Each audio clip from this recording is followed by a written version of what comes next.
Johan Doss, our first-round draft pick, taken 16th overall. There's a lot of excitement in what he's already bringing to the team. Where would you say, from what you've been able to tell early on, of what he can potentially be to help this offense? Yeah, he's an exciting young player. First of all, he's a great kid. He's a kid, another one of those guys that I'm like, dang, he's young, and but he's a great kid, and he comes in, he's ready to work. He's learning and processing quick. This playbook's not necessarily the easiest to pick up on, and the way he's kind of handled it and adapted and been able to plug in at different positions has been pretty cool to see already.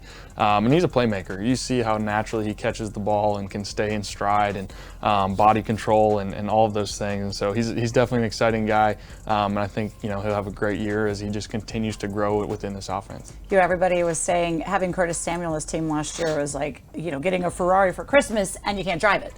But he's feeling good now and he's looking good out there. What have you seen from him? He's explosive. And obviously in OTAs, we're not wearing pads, we're not getting hit and all that, so you can only see so much.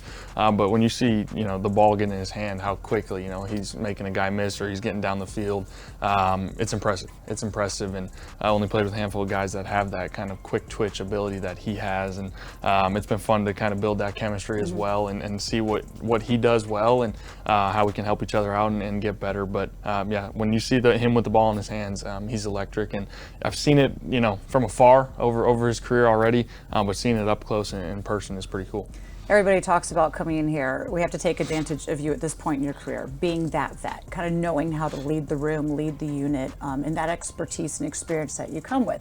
Talk a little bit about the weapons, because that was one thing they said they had to get you, is the weapons to be able to take advantage of that, but also got to protect you. I know it's early. The defense isn't really coming at you yet, but you've faced this defense before, and we've got a lot more talent even since then.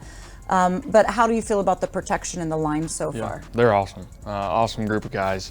Took them out to dinner the first week and got to know them. Right over here at DC Prime. That's got to be an expensive dinner. It was fun. It was fun. Just getting to know those guys. Great group of guys. Very veteran bunch.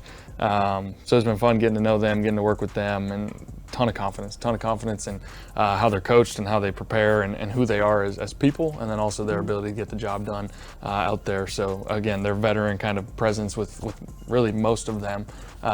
Really Sam, excluding Sam, just the experience that they all bring will be crucial and be really beneficial for us. And even he seems kind of a little bit mature, especially now a little bit calmer going into his second year, as he was saying, like that pressure being the starter's not there. A lot of it's just being healthy for them, and having that versatility to be able to move along the line. As you know, it shuffles throughout the year. So mini camp's coming up. Where are you hoping to take it from the first 3 weeks you've had of OTAs to mini camp before we actually get into training camp where all the pads are on? Yeah, I mean, it's just kind of a culmination of the last, it's been 8 weeks of, installs, new plays, new scheme. Every week we kind of have an emphasis. Every day we have a different emphasis of what we want to accomplish. And so kind of just the culmination of all of that.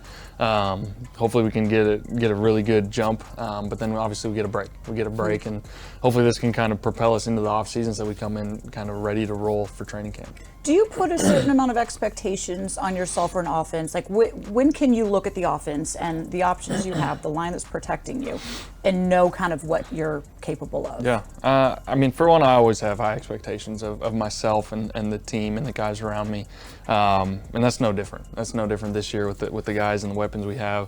High expectations. I think we have a lot of ability and the ability to do something special, but at the same time, it takes a team, it takes a culture, it takes the right chemistry, and I think that's what we're building right now.